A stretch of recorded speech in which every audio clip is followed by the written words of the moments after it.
Folks, Oh, hello and welcome to Dungeons, Dragons, and Discourse. Thank you, Shadzar, for popping up in the chat and saying basically what the fuck is going on. Thank you to Glenn Hellstrom for saying, Hi, guys, folks. we're leaving the show in the locker room. And a huge thank you to Courtney Campbell for joining us when he has nothing to pin aside from himself.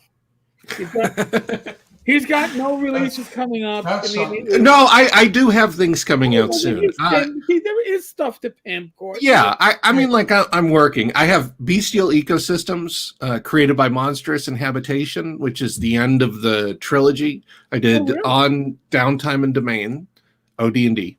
Right. Artifices, Deceptions, and Dilemmas, AD&D, and now we have Bestial Ecosystems created by Monstrous Inhabitation. There's BECMI. And they effectively form a system-neutral player's handbook, dungeon master's guide, and monster manual. And so that's coming out. There's a bunch of art, a bunch of, I had a bunch of writers, a bunch of artists. It's the content is mostly the old Ecology series, that ran on my blog. So it's lots of ideas. It's inspirations for monsters, and then specific tools about how to create environments where, there's player-facing access to what's going on in the environment that allows them to have that old school ingenuity and freedom to do things. So it's good. And it should be out in January. It'll be out in PDF form to backers, and then it's got to get edited, but then it should go to print sometime in January. Oh, wow. That's coming. Wait, that's next month, dude. Yeah. I'm almost done with it. Mm-hmm. Holy crap. Today, I'm going to be late. I mean, it's due in December. But, I don't think, I've been working hard on it. I don't think, setting a December release date and having it go to print in January is that, it's not a, well, how do the Catholics say? It's not a cardinal sin. That's right.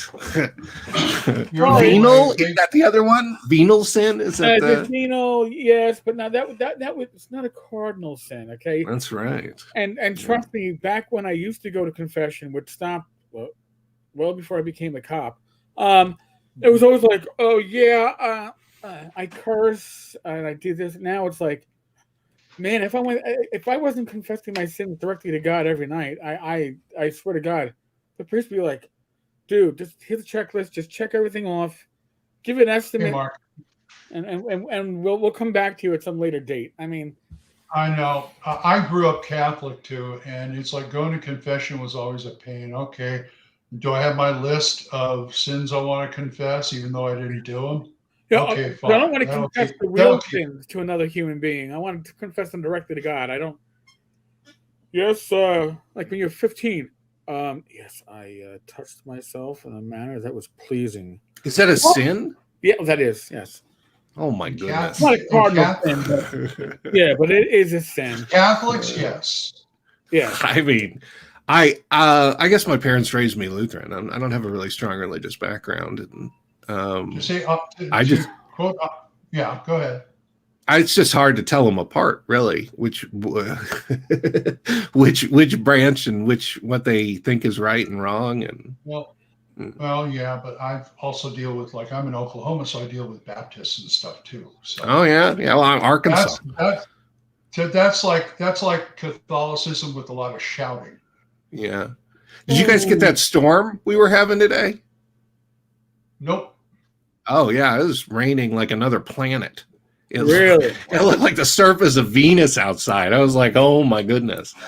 The weather's pretty intense. So if my internet goes out, that's what happens. All right. I was gonna blame Glenn, but no, in this case, I know what to blame. It's had to blame your weather. Thank you. Yeah. Glenn, Eric, it's good to see you guys. Yeah, always. And listen, we don't get to see you as often on Thursdays, but we understand why. Yeah, no, I would be there more often, but like the thing is that the show is at 8 and my daughter's bedtime is 8:30. Yeah. So and that's, I don't know if you have a lot of practice putting a 9-year-old to bed, but it's not a quick process. We had grandkids like that when they stayed over. In fact, I've got a grandkid over right now. That's why I had to lock the door. I got to 2-year-old running around here. Well, it's the holidays, right? Meh. Tis Yeah. the season. Tis the season. Actually, before we did this, I was out at my sister's house. It was her birthday. I'm not going to say how old she is, but I told her join the club of the half Centaurians. But my niece She just turned 50. Yes, but she doesn't want to say that. That because I don't know. Somehow, like she'll turn into a pumpkin. But yes, we're all getting older. My niece turned. I want to get this right. 12 on 11 or 12. 11 on the 14th. So some people. I'm sure you've run into them, Glenn, Eric. I'm sure you've run into them. Haven't come to terms with death. Like I was playing Gloomhaven with one of my friends, and it says after you have this encounter, rip this card up. I ripped the card up, and he looked like he almost had a heart attack.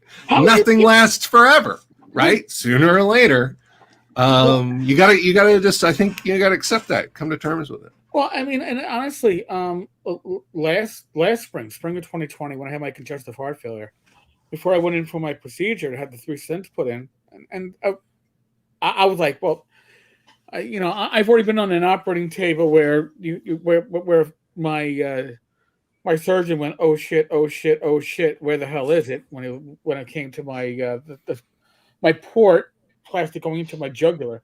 So I was like, you know what? I'm going to write Rachel an email, just, romantic / practical, and have it sent on timer so that when I get out of surgery and I'm alive and kicking, I can cancel that. Guess what I didn't do? I didn't cancel it. So she got me reading this. She's like, what the? That's a fun conversation, I bet. Yeah, but she also said, well, I knew I married a practical man when I met you. And yes, there was a lot of practicality in that email. But again, having stared over the precipice, I understand it. Right now, I'm dealing with a good friend of mine is my old bartender, retired detective from the job. He thought he had 6 to 9 months, and that's just been made to like weeks. And he's practical and saying, you know what, when it happens, real south, real fast, and dealing with that. He's doing a greater job dealing with it. I think that friends and family are, and I give him a lot of credit for that. Well, I think yours was an error in planning. You've been in surgery before, right? Like when you get out of surgery, the top thing on my mind is definitely not canceling emails. No, me either. It's like I need to pee, please. That's all I really need to do, please. Well, compared to you guys, I'm young. I'm like 44. Yeah. So like I'm only having my first forays into cancer treatment and doctors, medical issues and whatever else. It's like when you meet new people, it's less, it's almost like you just compare lists of everything that's wrong. So you can know what illnesses you've had to cope with, and it's part of human experience, right? Yeah, human nature. Mark, going to chemo once a week, you get used to the thought real fast that you might die real soon. Mark, when I went through chemo, the first thing my doctor was insistent that you're going to lose your hair. You're going to lose your hair. Be prepared for it. So I went out and I bought like 7 hats, like one for each day of the week, because I was going to make it work. And then 4 months into it, he pulled me aside. He goes, you know what? I go, what? You're not going to lose your hair. I went, son of a... That's right, Chads are. But the top stayed. The other hair all... I was like a baby's bottom otherwise, but the top of my hair stayed. Like, I bought hats. Yeah, I went through my ex had breast cancer, and we went through chemo. And it's just like the worst thing about it is that you're so exhausted. You're not working, you're not doing anything, but you can't get anything done. Nope. Because you're just sick, and it's the worst. It truly is the worst. Well, I'm ready to go to hospice right now. Take me. Just lie me down on the bed and pump me full of morphine. I'm good to go. No more taxes, no more rent. Yeah, it's fine. Oh well, there is some simplicity to that.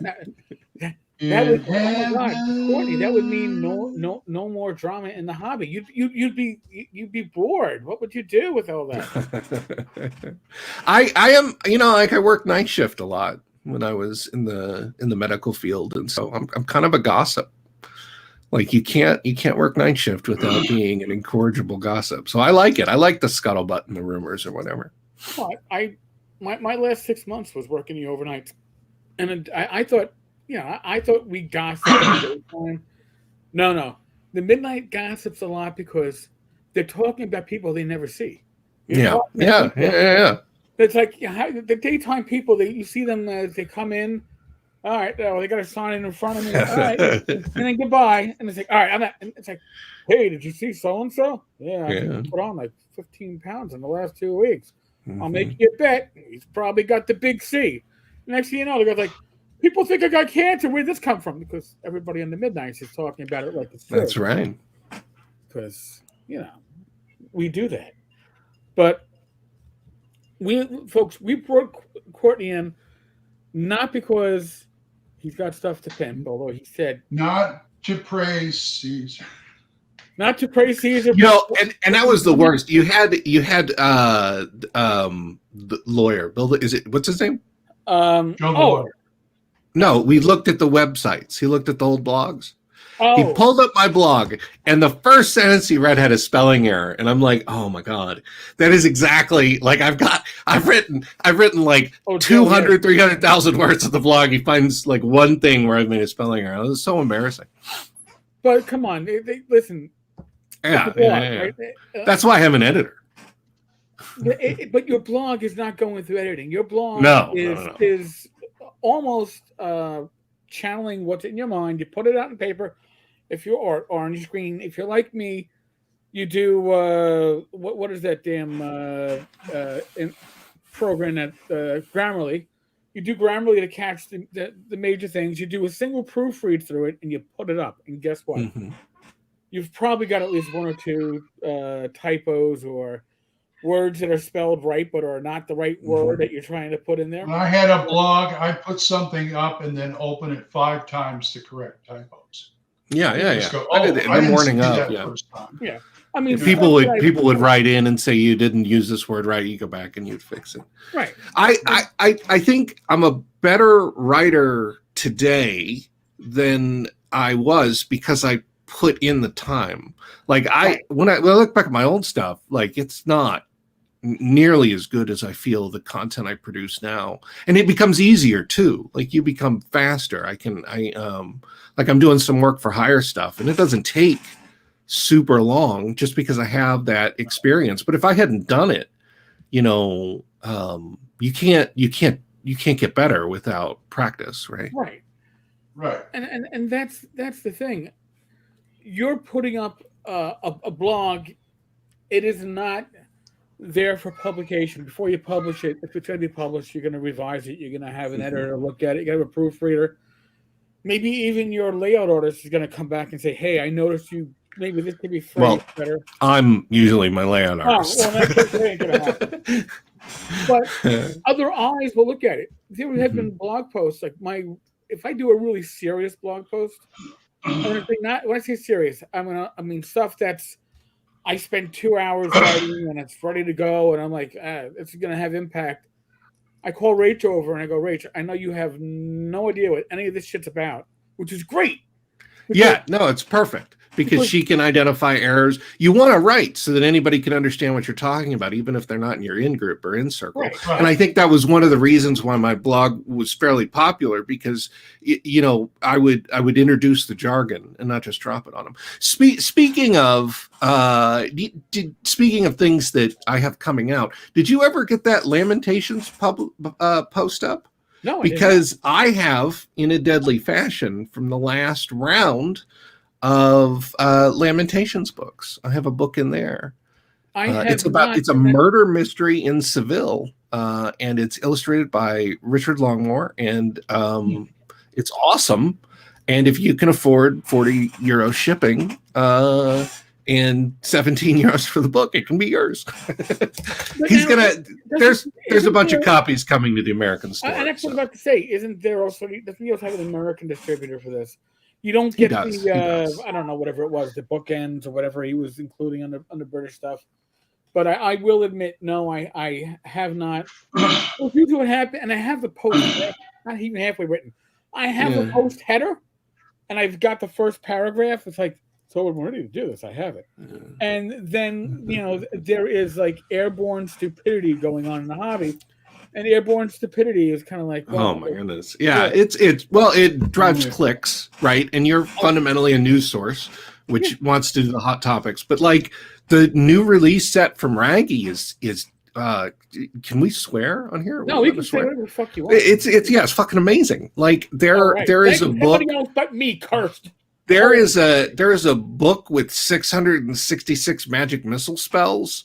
He's got a book about the ritualistic and mystical aspects of role playing. There's my murder mystery, which is a fantastic one night of adventure in classic Lamentation style.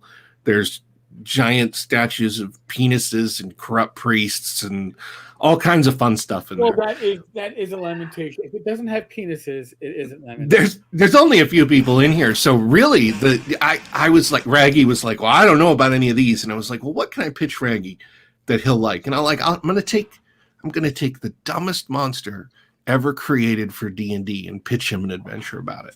And so that's what In a Deadly Fashion is. The Ragamuffin. It's like a collection of clothes and panties that attack you or whatever. So it's a dramatic version of that. I tried to pick the most absurd D&D monster and make the most serious adventure about it I could. So it's good. It's fun. It's a good night. Like if you're looking to have a good time with your friends, you know everything prepared, it's a good thing. But there's a bunch of other real gems in there.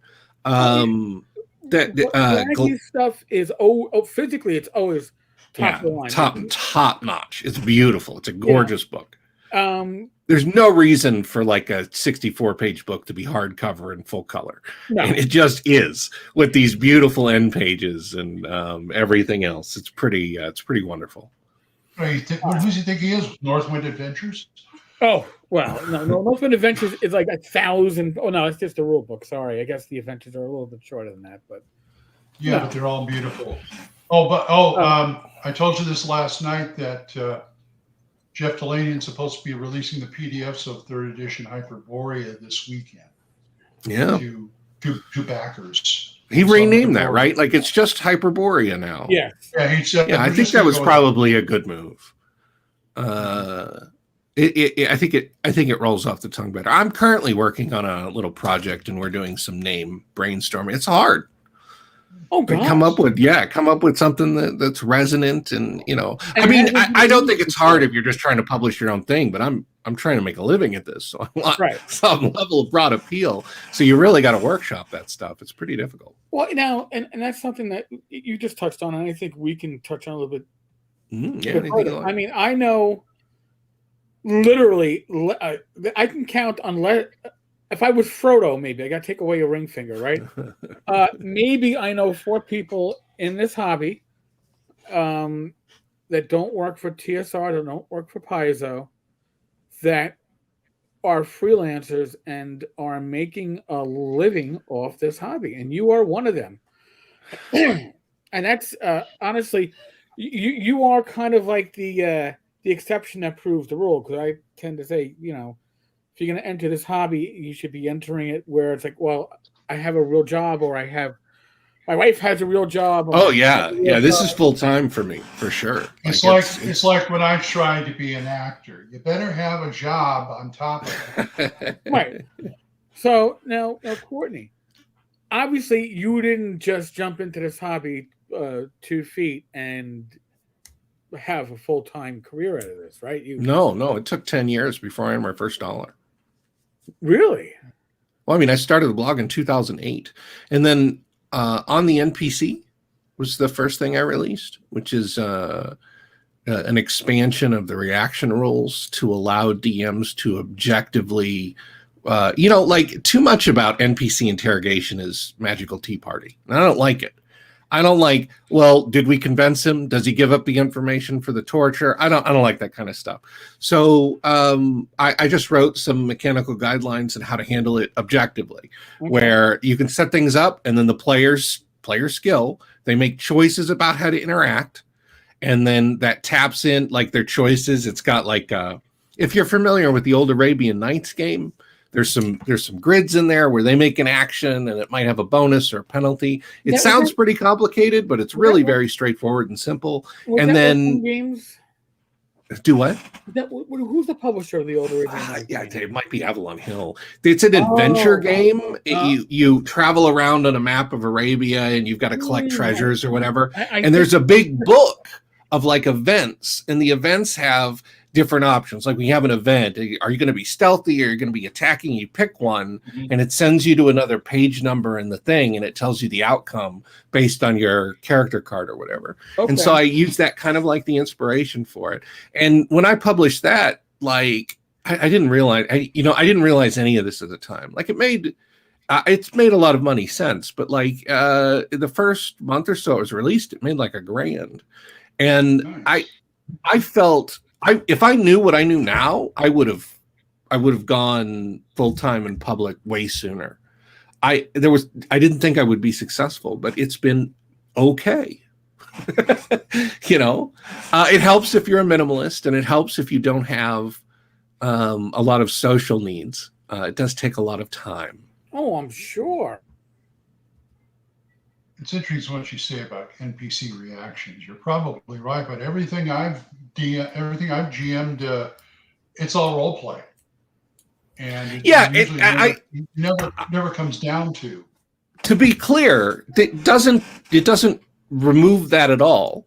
It just provides a solution for the answer for when they manipulate or give a gift or ask a question. It takes the burden off you just arbitrarily deciding to something more concrete. And social combat, social conflict, it's not for everybody. It's definitely play the NPC. Yeah, but like you've all been at a table where somebody's like, well, I torture him for information. Like, what are you going to do about, like, what are you going to decide? You're going to give him some false story. I don't want to be the arbiter of that. I want to be the arbiter of like the reality, not, just sort of deciding whether or not the players, succeed or not.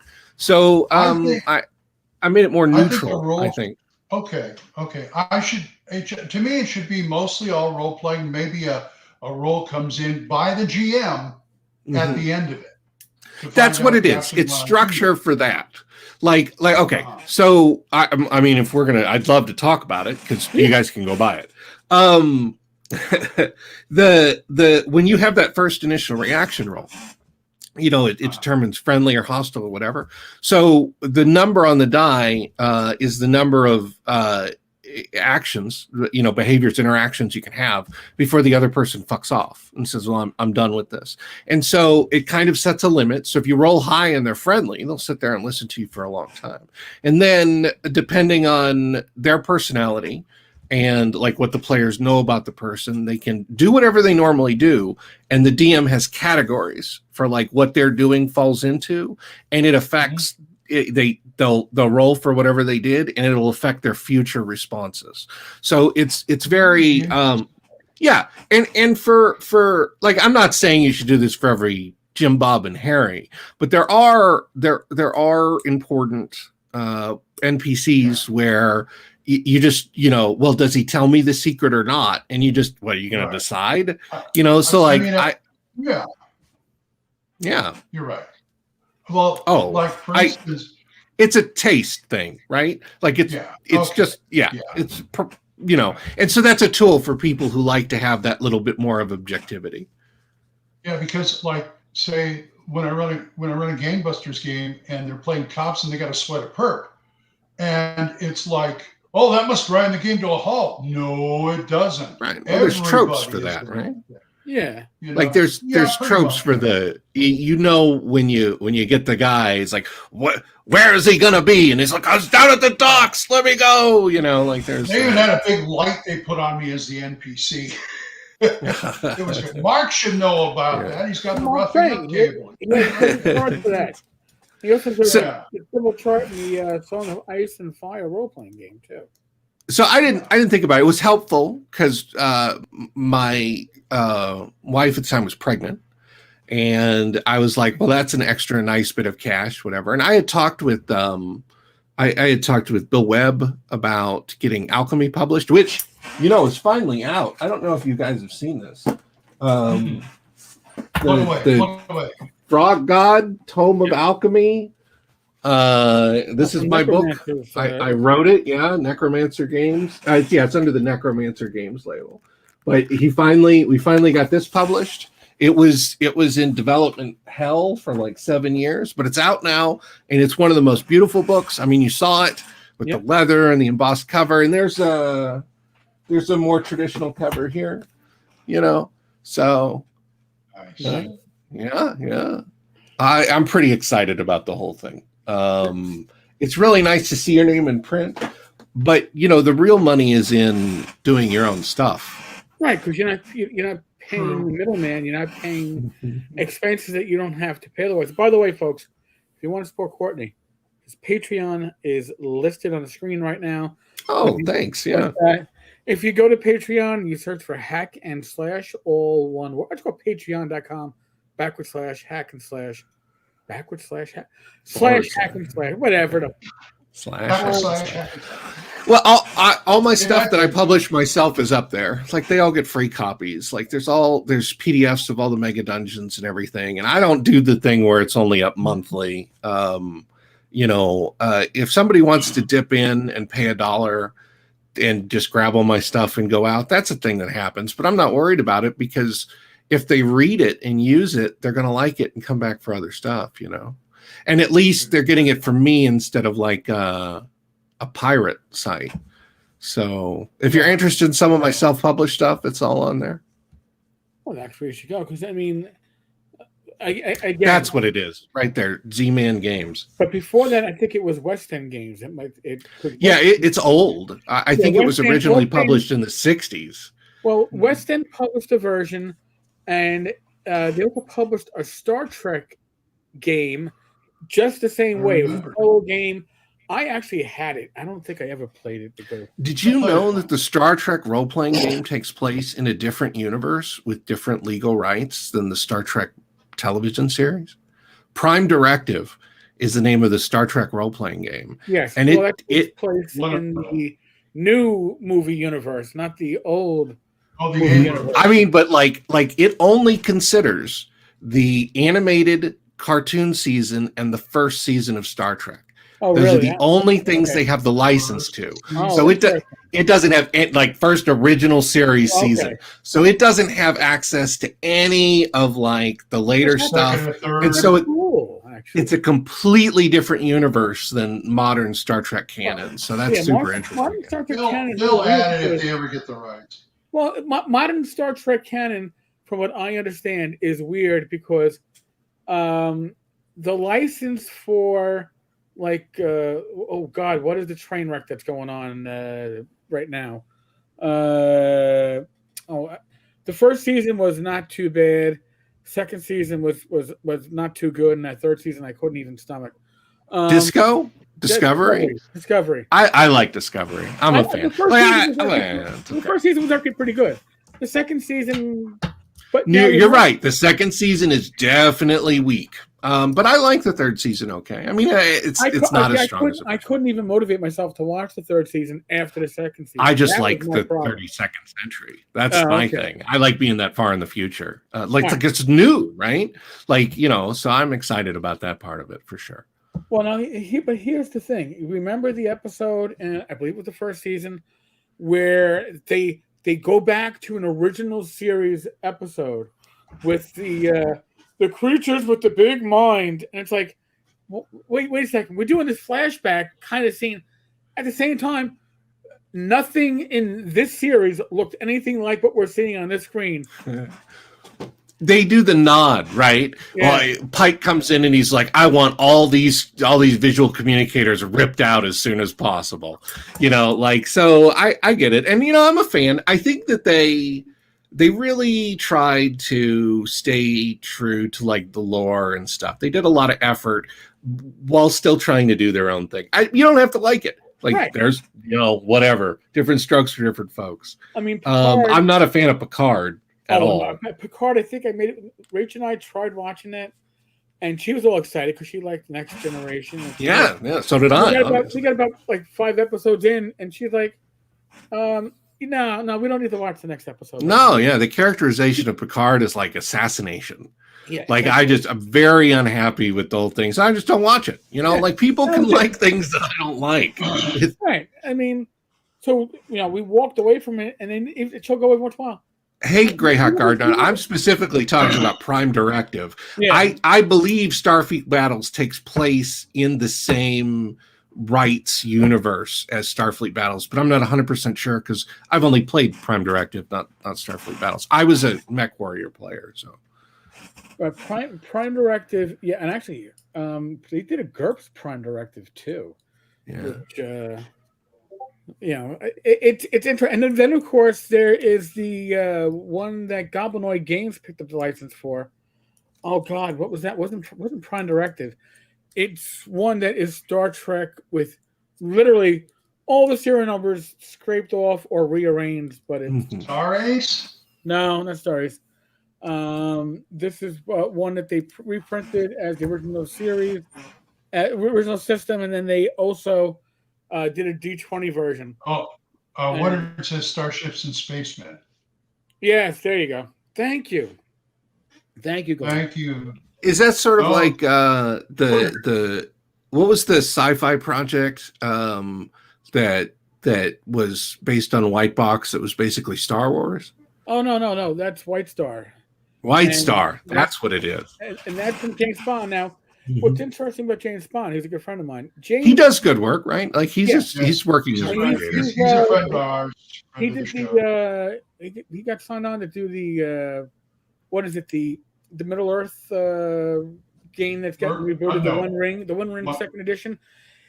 They asked James, listen, we'd actually be interested in you working on a starter box for our Kickstarter. Would you like to do the rules section or the setting section? And his answer was something akin to yes. And like, what does that mean? Yes to number 1 and yes to number 2. I want it all. Yeah. James probably could be one of the few that could make a full-time living off this hobby. But when you have a wife and a kid on the way, that's a huge leap of not just faith to take. Oh no, it is. It's touch and go sometimes. Your family into that mix too, because all of a sudden now you are at the whims of the hobby. If the hobby suddenly goes south for whatever reason, now you're like, what do I got? You need to live your life in a certain way. The money is not regular. It comes in random large chunks, and so you can't have a lot of subscriptions or sustainable bills. You have to live small. You have to be prepared for issues. It's been touch and go. But the thing about being a writer or whatever is that the longer you do it, the better it gets. You have a bigger back catalog. You get more well known. It becomes more stable as you go along. But like I wouldn't have had the success I had if I hadn't built up 10 years on a blog and in the Google Plus arena, building those. It is. You can't just like I've been wanting to do other things, like getting into drawing some comics and writing some other things. But I found that there's a real stay in your lane attitude. Like you need to have cred in a community before people will really consider you. And I think that's kind of what happened with, Zweihander, is that when somebody comes in with a product and they're selling it and they haven't been consistently building up a brand over time, people react pretty violently to that, I think. Right. And that is something to, again, success, the overnight successes, do they happen? Yeah, no, it's never. No, overnight success is what happens after 10 years of hard work. Yeah. Absolutely. I was an overnight success with on downtime and domains, and I had only written, 500,000 words and been in the community for 15 years at that point. So, you have to do the work. I still remember when I launched my solo podcast, and it was fairly successful. Had a couple hundred, subscribers. Yeah, that's very right out of the successful. box. And there were other podcast creators who I knew personally, and they're like, "Well, of course you're successful. You brought your base with you. Isn't that what you do? Isn't that, Yeah, it doesn't all come along. Like, I'm not saying I'm an instant success as a podcaster. I was blogging for a dozen years before that happened. So yeah. I started a Twitch channel, and it allowed me to reach affiliate pretty quickly. But it's a job. Like, all of these things are jobs, and you have to decide like how many hours of your day you're going to devote to each job, and you got to balance your personal health and life with that also. Oh yeah. Well, now here's something else when we're talking about this topic. Diversification. So you don't have all your eggs in one basket. You have the Patreon, you have the Twitch. You have to have, as an independent creator, you 100% have to have independent income streams. I also, I'm an artist, I have an art degree, and I'm sure some of you guys have seen my art. I have, in fact, can I screen share on this thing? Cool. I might show some pics from the bestial ecosystems that's coming out. Oh, wait, I don't want to share screen. What slides? I have no slides. I have no idea. If you share a screen, you can share a tab if you have a tab, or it'll allow you to share an app. Entire screen, window, or there you go. I can do that then. Yeah. Here, I'll open up my art program here. So I went to art school. I'm an artist, and I have income streams from commissions that I do. I want to show some of the stuff I've been working on for. Let me pull up a couple of these, get a variety. I think there's some. I tried to do an Art Deco theme for each of the monsters. Oh, I don't want a new one here. You guys can talk while I open up this stuff. Yeah. I don't want to. But I do think that's important. I mean, the multiple income streams, because if you put all your eggs in one basket and all of a sudden Kickstarter dries up and all your income comes from Kickstarter, you got nothing else coming in to hold you over. That's a problem. That's a lot of balls you have to keep in the air too. Well, you know what? There is that too, but not everybody's going to be. Who's that guy with the multi-million-dollar Kickstarter? Only because he happened to also have a multi-million-dollar live game crap going too. I mean, anybody who suddenly hits gaming and is an instant success is because they were a success elsewhere. They work at it. You have to do the work and labor, and like your previous stuff can provide a little bit of a boost or a little bit of an in, but you absolutely have to do the work and labor. Yeah. Select window or screen. Here we go. Allow. Does it turn me off? No. There it is. So this is the one for Wyvern. We have some others here. This is the one for Griffin. Ooh, actually, by the way, and being that Griffin is my wife's maiden name, Courtney, you might have a chance to make additional geld off that one, because I might have an offer for you. It might just make a happy wife and a happy life, but in any case. So I wanted to go with like an Art Deco style for these keycaps. Those are awesome. I mean, yeah, I'm having a lot of fun doing them. I've still got a couple left. But this is why the Kickstarters take so long, guys. This stuff it takes hours. Wait. What is that? What, this one? What do you think it is? Yeah. Well, there's an eagle and what looks like the back end of a horse. Well, yeah. All right. Well, that's okay. Well, I figured since that's my initial, I figured you were making a comment. No, it's a hippogriff. Oh, okay. Right? Like all of the letters, I tried to do. Oh, let me show you the Medusa one here. I really like this one. Ooh. Like I tried to do iconic stuff. So yeah, that's it. I also do. I'm doing some work. Not new. I'm so used to just starting a new one here. I also do maps. I've recently been working on a DCC funnel, and I'll show a map from that real quick. Here we go. There it is. And then we have there's the gatehouse. Let me adjust the window so that it's easier to see. Mm-hmm. And you can see it's isometric. You see? I always enjoy the isometric. I like it a lot. I like it a whole lot. And then like area maps. Here we go. There's this. This is the funnel map. Yeah. So like, I think one of the reasons that I do the art is I think it adds character, like helps you stand out. It's very hard to get started as a writer in gaming, Well, when you have multiple talents, you listen. It's just the two, Eric. It's drawing and writing. That's the end of the bucket.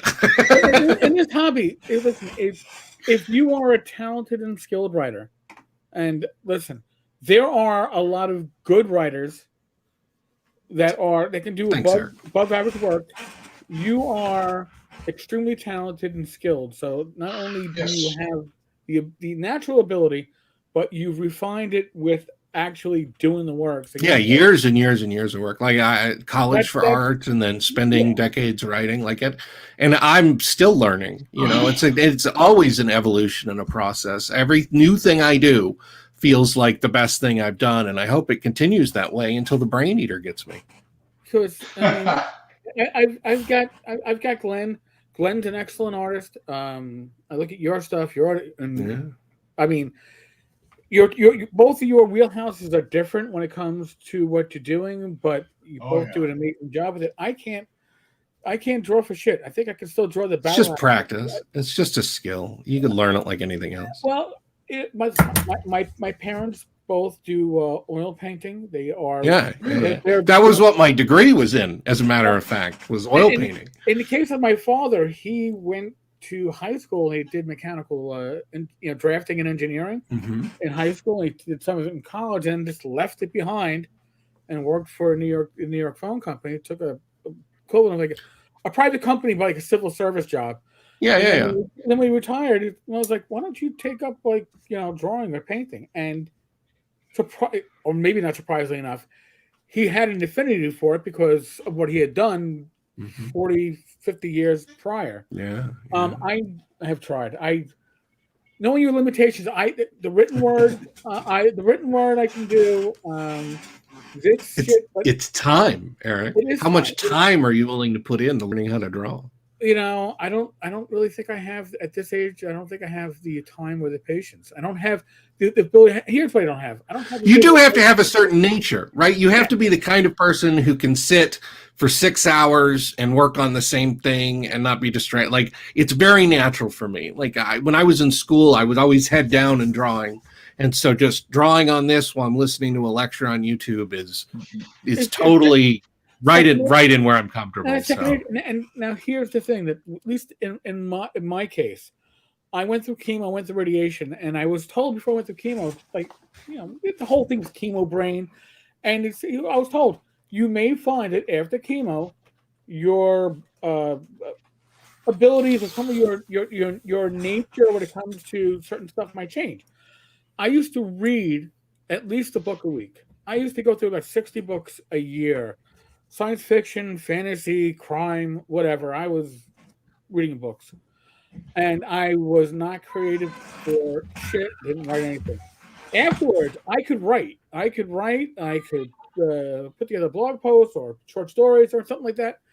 I read maybe 2 books a year now. Is that not just age? No, like I've read thousands of books. They send around those lists and the books you're supposed to check or whatever. Like I've read all the classics, all the modern stuff. And at some point, the new books, nobody's ever going to write. I mean, maybe they will, but like the Once and Future King, I'd rather reread the Once and Future King than whatever somebody is pitching on Amazon. I've tried. Gene Wolfe, you know, the Sword and Lictor, the Book of the New Sun. I'd rather reread a brilliant piece of literature and re-experience it with new insight than just read whatever sort of pulp dross that's coming out, because most of it's not very good. I used to literally get up early in the morning to read before going to work. I did that when I was a rookie cop. I'd get up an hour early and read. That was, some people had coffee. You know, that was my breakfast. That got my brain working, and I was ready to go to work, and I was great. Mm-hmm. And when I was going through chemo, initially I was reading a book and a half, 2 books a week, because you're doing nothing. You're not going to work. Yeah. And then but it takes it out of you. And then I was realizing I was reading a book a month, and then by the end of chemo, I wasn't reading anymore because I wasn't able to focus. I would start a book, and I just could not keep to the focus. I find I need books now with like shorter chapters. And the really Blue quick. Gaming Troll asked about the stuff on the wall back there. That's all published art. The big piece right there with the griffin is the thing that's on the blog. And those dungeons are published in Mega Dungeon, which is a zine I write, which has individualized dungeons and dungeon sections. You can add into your own Mega Dungeons and stuff, and maps that I've written and sold. And so that's all my physical art. I only recently went digital, so I still have tons of physical supplies. I'd like to think I have all of your zine releases, but is there a recent one in the last? Yeah, 6 just came out. Like 2 months ago. Right. I think about 8 weeks ago. I that one, yeah. There was some. There's a piece. I'm so disappointed. I did this brilliant piece as an advertisement for somebody for Osric, and I feel that it's just because it's somebody else's advertisement. I'm just so proud of it. I'm gonna pull it up and show you guys. But yeah, like it feels frustrating because like, oh geez, it goes in the portfolio, right? It goes in the portfolio. Is how you make yourself feel better about that. Hold on, adverts. Here we go.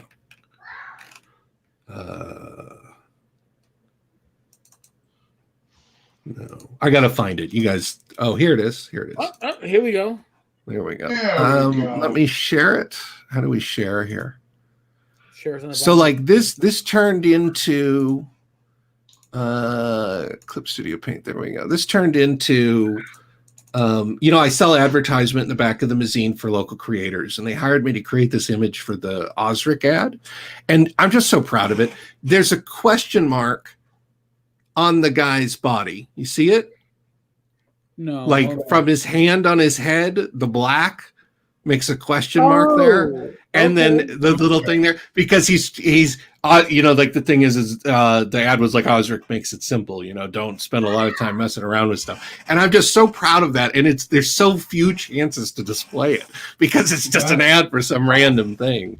But I'm getting better as an artist too, is what I'm saying. Like I'm developing my skills. You always are improving and stuff. That is very Jim Holloway. I like it. Yeah. Like my inspirations are Elmore, right? Like that was Snarfquest, and his line work was what I grew up with. And it is so hard. It's so far from like my natural style. And Russ Nicholson was the other big influence. So I really try and emulate their work as much as possible, but I'm very bad at it. I'm getting better, I think. Well, whatever you're doing, you're doing right. Because, like, you're one of that.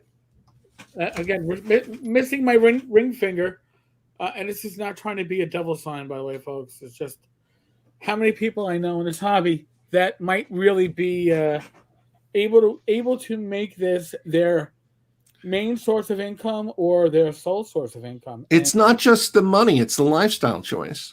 Right. Like you have to be committed to it.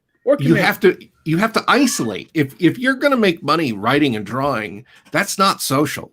And like I don't know if you guys are familiar with this. I've talked about it on my blog, but I'm schizophrenic, right? Like I'm schizotypal, and so I have trouble dealing with any kind of relationships, and I do isolate quite a bit. So it's a natural fit. Sitting at home and not having to leave the house where I can work and earn money is perfect for me. But like I also don't experience the emotion of loneliness, right? So I get that for most people that might be a little difficult because you have to effectively be isolated because it's not a 40-hour-a-week job. You know, you have to work 10, 11, 12 hours a day to produce all this stuff and keep it high quality, and it never really ends. You know, I'm getting messages whenever, and like if you're not willing to live that lifestyle, I don't see how you could do it full time unless you were corporate.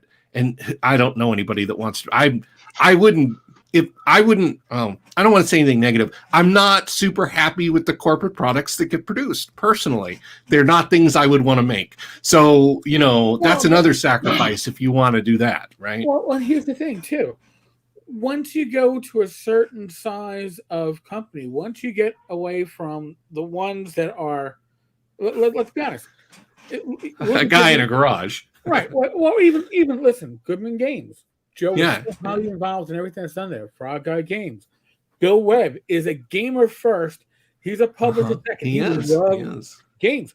Look at Troll Lord Games. Look at the Chernow brothers. I don't know how people stay on top of that. Like, there's so much going on at Frog God. Like, there's just so many people and so many projects. I'm amazed. Like, I'm not a business guy. My brother's busy. He sits in front of a spreadsheet all day and talks. I couldn't in a million years tell you what he's doing. But like Bill's on top of it, you know, his law and you know, his finances. It's good stuff. It's a big beast, that Frog God. But you have people in these game companies that are as much invested in gaming as they are in making sure the company succeeds. Those two things are intertwined. And then you get to a different level of game company where suddenly it becomes, if we're not talking about our stockholders, you know, we are certainly talking about our distant management that needs to have certain levels of success hit in order for things to be considered successful. Right. How you leverage the brand identity to make 50 million. Like, that's not a conversation I ever want to have. No. So I think that there's a certain level of success that in and of itself, the very nature of it makes the projects or the products less pure is maybe the wrong word. Yeah, I know what you mean, though. It's like it takes away from the creative effort and becomes more business-like just from the sheer scale of it. Yeah, it's like I think some people, Luca has managed that really well. Yes. Sean McCoy has managed that really well. I think the Zweihander guy, I can't remember his name off the top of my head. He's managed it pretty well. Alex McCree manages it pretty well. You have to do the community stuff, which I'm not super skilled at, but I think you can do it and still kind of be low. Jolly Kenzer, like we were talking about earlier, he managed it pretty well. These are people who looked at them for the last, 20, 30 years. Yeah. You've always been gamers first. You watch how your company is run. And you can tell this even from the holidays. Kenzico has usually done the grab bags, and the value is amazing. Amazing. Games has done grab bags. Frog Gut has done grab bags. Even Palladium Books. They do these grab bag stuff, and the value you're going to get. Yeah, Kevin Sambita, I know. Great betrayal. No, but he's the type of guy that does it. He's like me, you know, like he's the type of guy that's like, well, I can do this, and he's very idiosyncratic, you know, and it's very difficult to manage a working relationship with him, and there's all that drama. But you know, like I love Palladium stuff. It's that creative uniqueness that makes it so much fun. And he couldn't do that if he was working for Wizards of the Coast. He couldn't do that if he was working not at all. None of that stuff. None of the stuff would fly. Well, and it's like the stuff we make isn't going to appeal to your mainstream Wizards of the Coast gamer either. Like there's different audiences for these things for good reason. That's why when I see indie people complain about how D&D is killing the hobby, it blows my mind. Like, first of all, D&D is at the top of the hobby, not only because of the massive merchandising and marketing effort that's been behind it for 30 years, but also because it is at its core an extremely good game. It provides the way you structure the game is a dungeon, which is a literal flowchart, which makes it easy to run. Right. It models the heroic journey. It allows you to keep score. All these things make it just an excellent game in general. Not like the best game for every individual, but broadly appealing. And they make it so that it's broadly appealing. The other things are always going to be niche. Well, I mean, I always look at 5e, and my argument has always been a rising tide lifts all ships. It does. It did.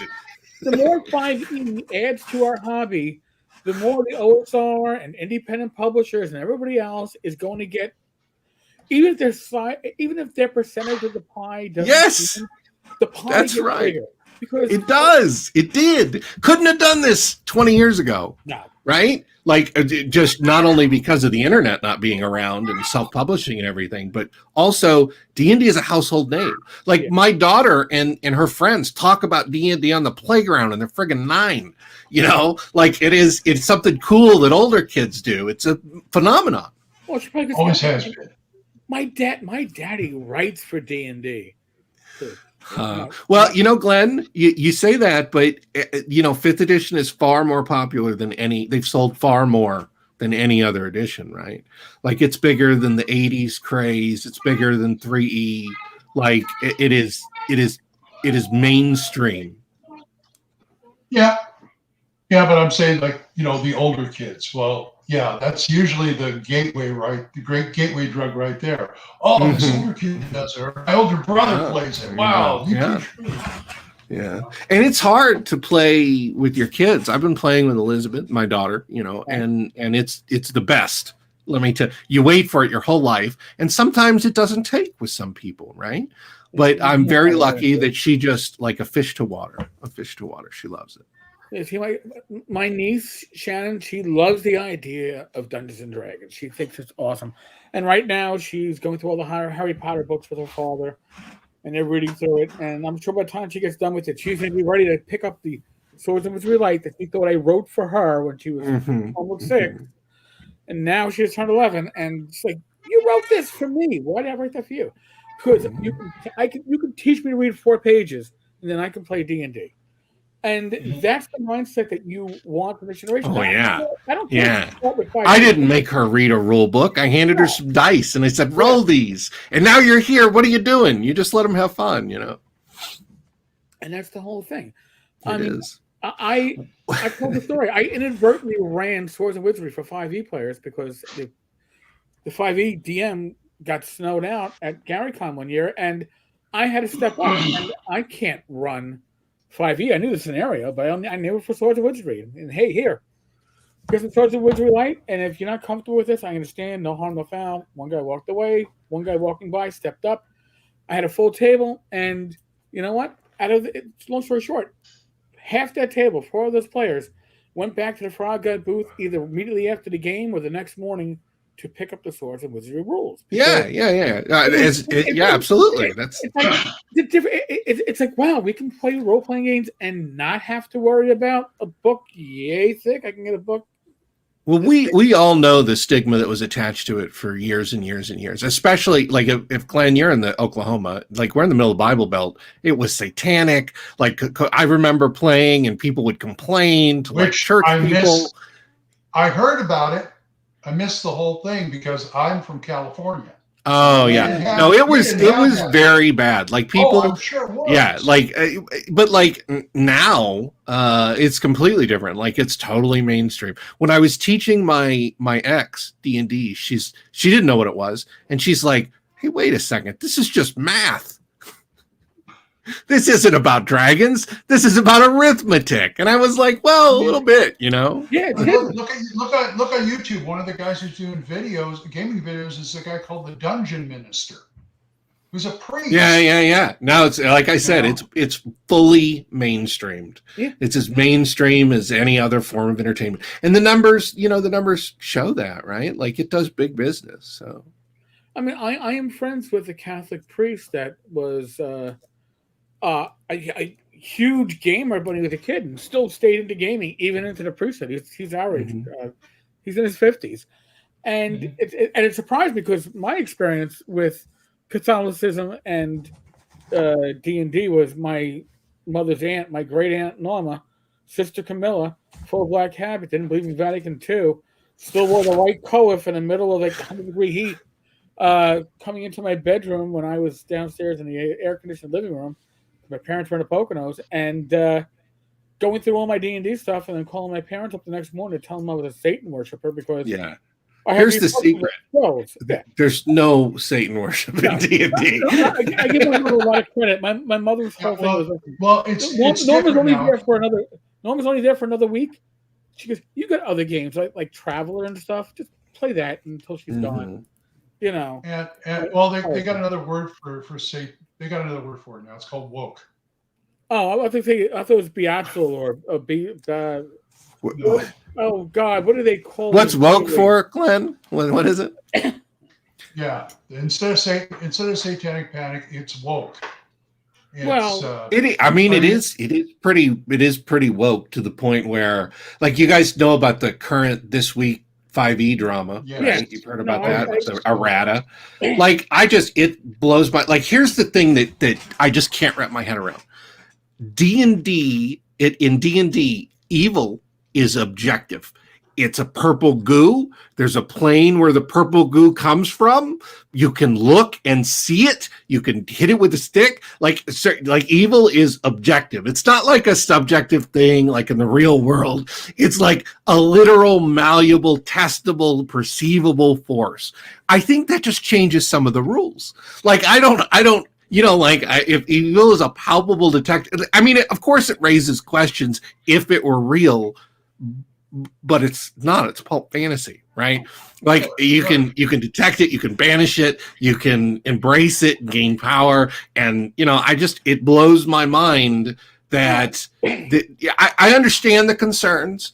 I mean, I get it, and those are complicated. I don't have answers for those, but like, and Watsy said the same thing. If you want to kill orcs, it's okay to kill orcs. It depends on which orcs. Well, the orcs in Eberron aren't the same as the ones in Forgotten Realms and Greyhawk. I'm going to be the devil's advocate. Now, I still remember this happened in my gaming group, and I believe it was in Dragon Magazine, probably about 40 years ago at this point. The whole nature versus nurture.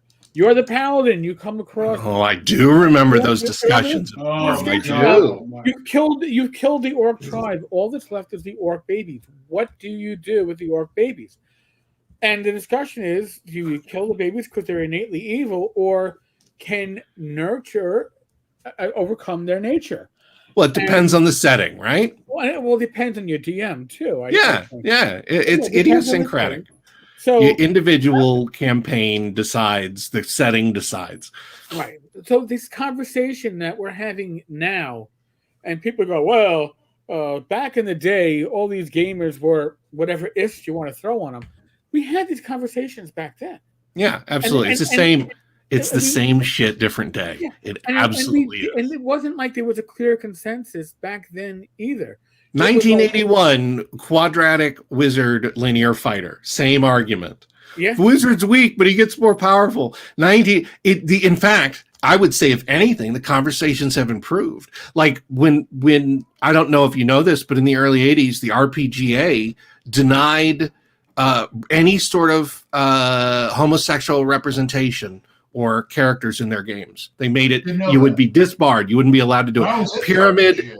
Pyramid number 5 from Steve Jackson Games contains an article that references the original situation. We would never have a conversation like that today, right? Like, that's clearly society has moved on. And so I would think that the whole women have -4 strength, that was an albatross for years. Let's be right. It was -1 to strength, and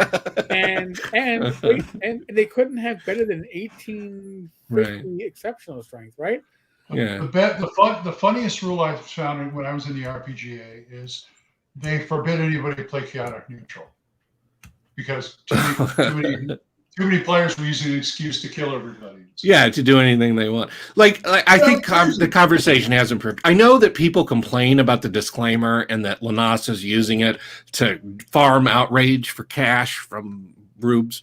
But the thing about the disclaimer is, if you read Oriental Adventures today, it is super explicitly like bigoted and racist. Like, because It's not a knock on Zeb or Gary or anything. Like, it was just the whole culture. What did we know in the 80s? People who didn't live through the 80s will never know how important fucking ninjas were.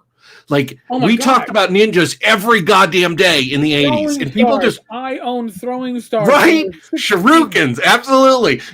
We talked about ninjas constantly. That is just like, to look at a whole other culture with this individual and unique. It obviously comes from a perspective of not being global, right? Like, we're much more global now. Yeah, I talk to people from Japan all the time. That wasn't happening in 1982. Like, so like, the disclaimer is like, it is a different time. And if you don't know, and you go back and you read that, and you see some table, about which, like in the DMG with the prostitutes or whatever, it might be a little shocking to you. So I think it's totally appropriate. On that one, and it's worse than some old Judges Guild products, by the way.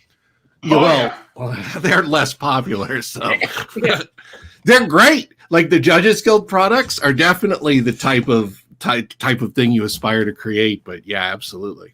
Yeah, I only have digital copies, David. My originals fell apart years ago. I'll be honest with you. My original, when that disclaimer first came out, first off, it was written on like a holiday weekend, so it looked like the intern wrote it because they couldn't even name their property Dungeons and Dragons properly. It was misspelled in the original disclaimer, which tells you how fast somebody like, put something together real fast to disclaim to say we don't want to be associated with this stuff. I see somebody, and I see Shadazar talking in the chat about how OA isn't racist, but I would say that it's fairly disrespectful of Japanese culture to do the mystification thing, where, the mystical East, and that book is loaded with it. And as, somebody who knows people from South Korea and from Japan, it's like, it would be like, the great example I like is Caucasian Adventures, where you travel around with Abraham Lincoln and Paul Bunyan and, the John Henry, the Hammering Man. It's as realistic to our culture as what Oriental Adventures is to theirs. And that can be a little unsettling, for somebody who's less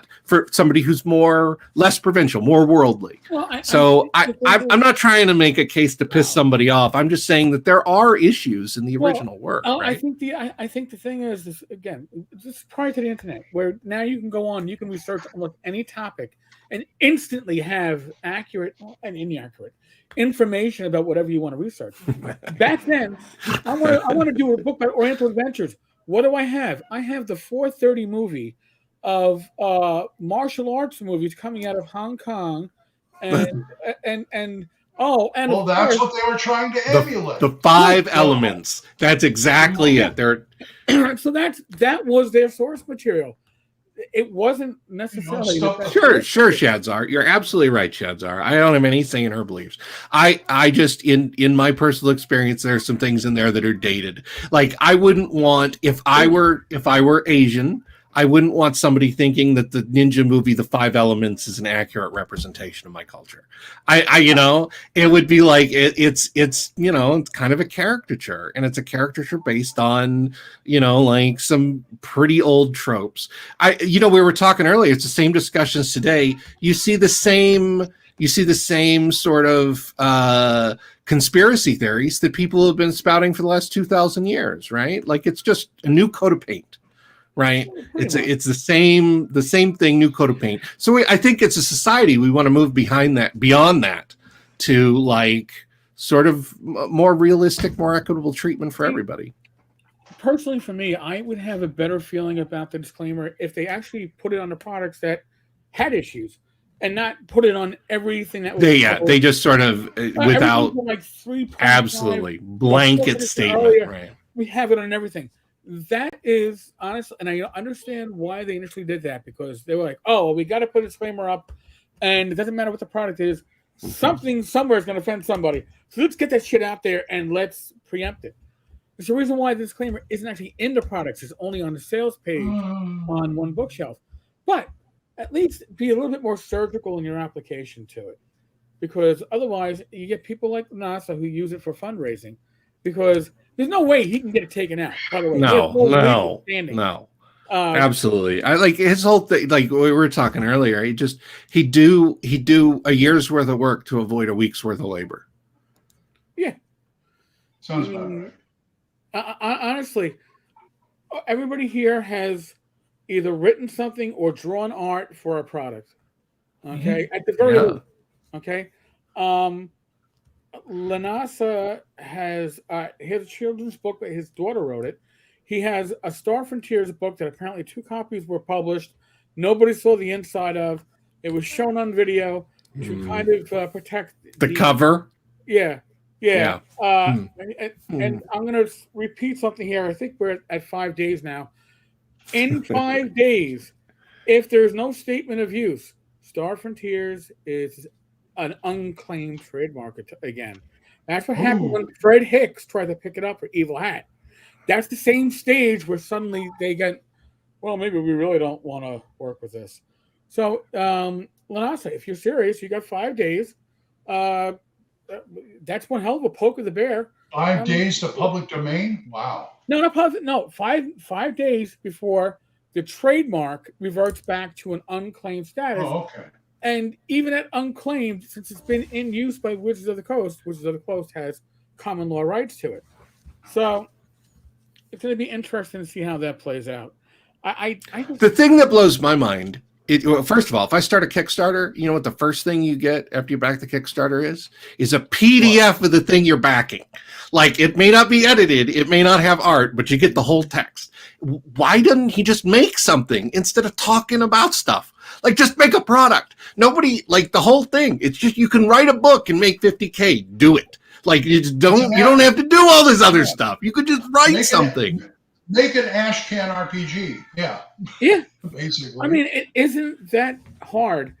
And at least you have something. You can at least say you claim that you created something. Well, and that's why I wrote Perdition, is that you can't be a game designer if you don't write a game.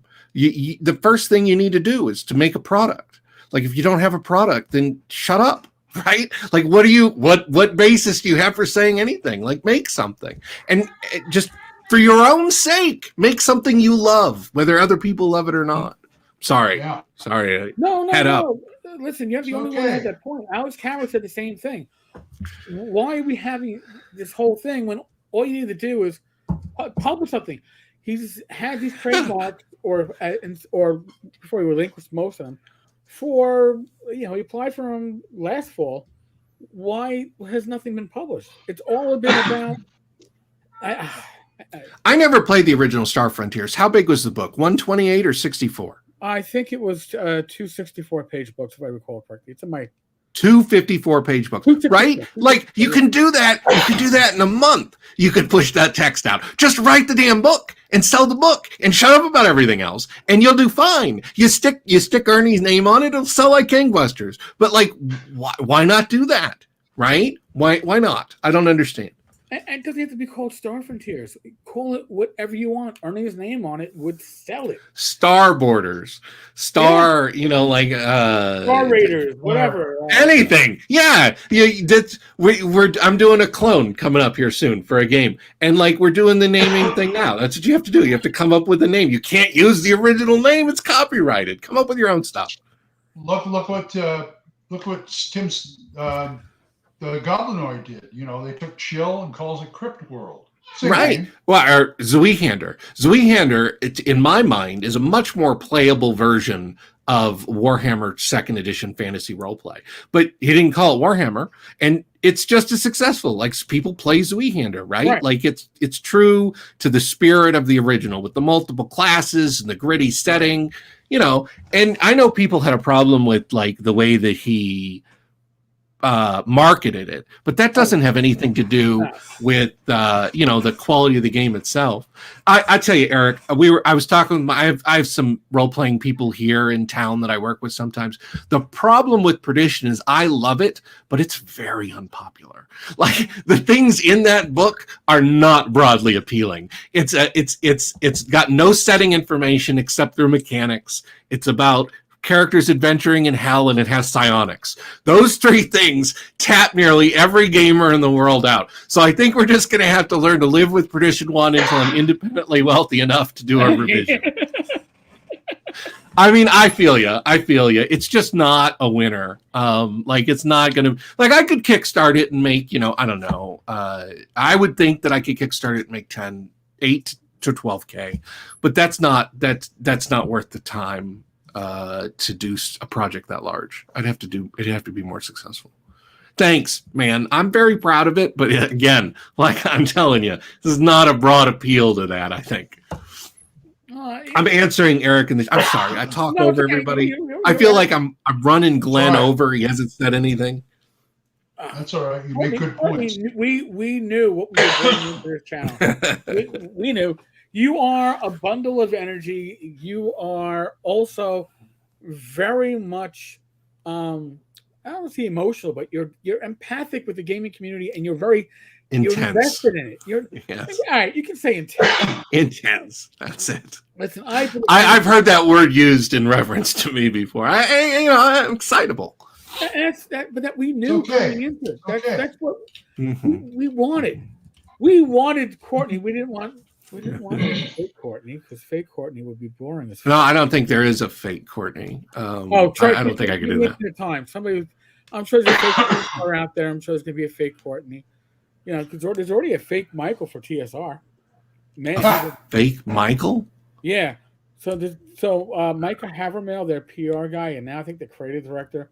Yeah. They've changed people, right? Yeah, there's a fake Michael on Twitter. And oh my God. Right. Dude, right. They are hilarious tweets. Yeah. I don't like Twitter personally.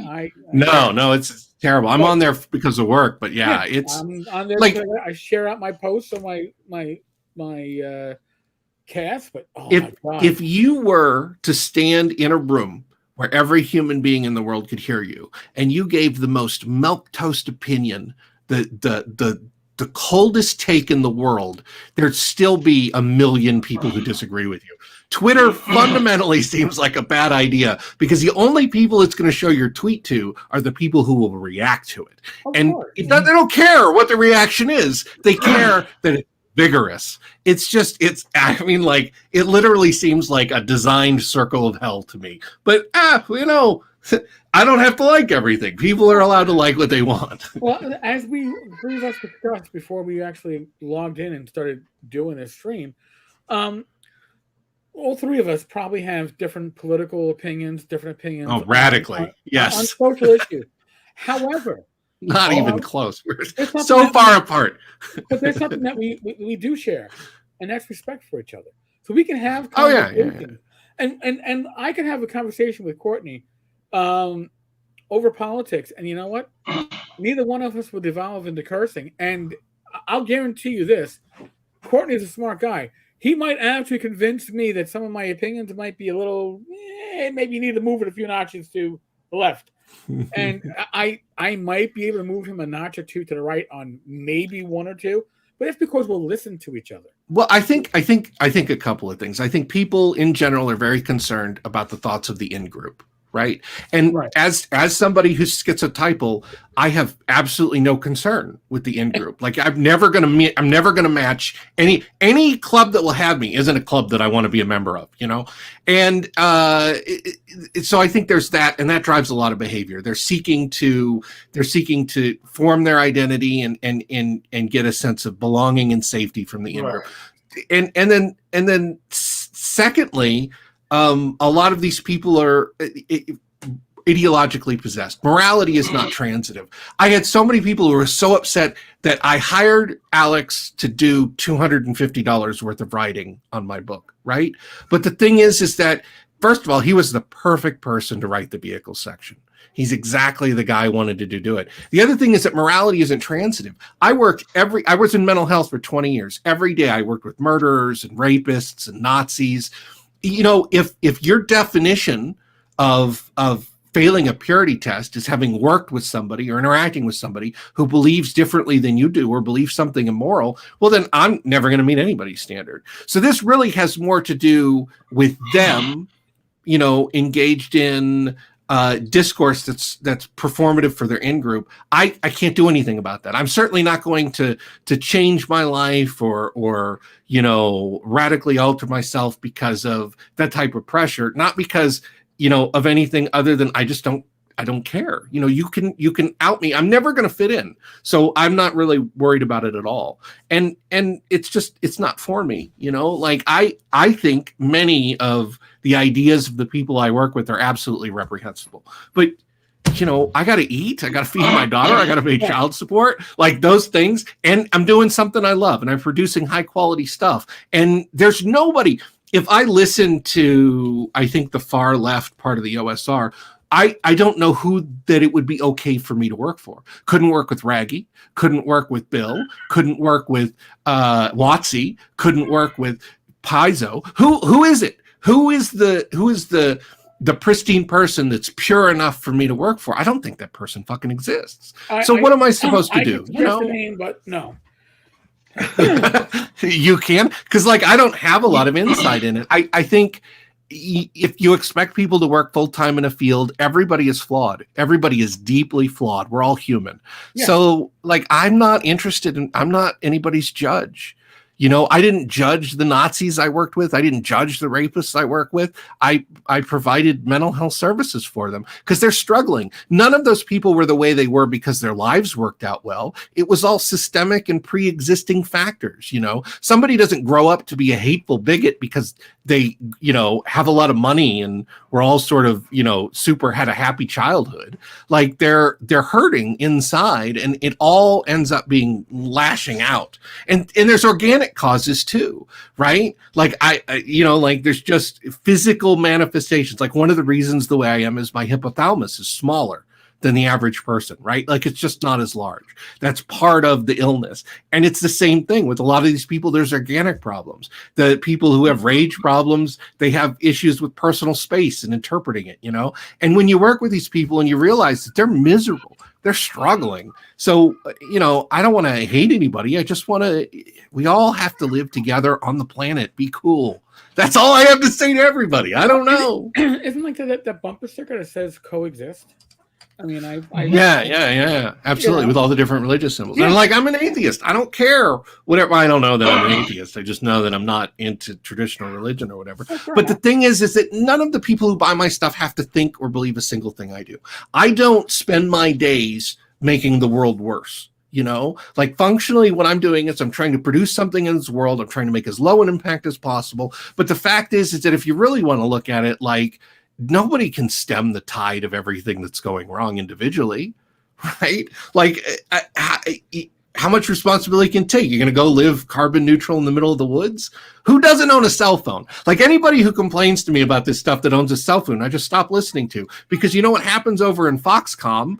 They have nets outside the building to keep people from committing suicide. Right. I don't know. I don't know what they, and it's obviously not about implementing change. It's obviously about politics and power structures. And that's cool for them, but not for me. And it shuts doors. It does shut doors, but not doors that I'm concerned about walking through. I'm sorry, I was looking at my phone.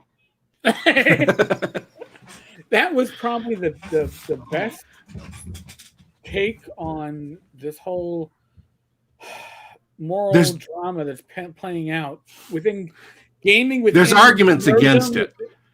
I'm familiar with the arguments against the statement I just made. Right? I'm sure there are. You know what, Courtney, I would be in your corner on that one because that really is, to me, spot on. And I am far from a perfect person, and I understand that.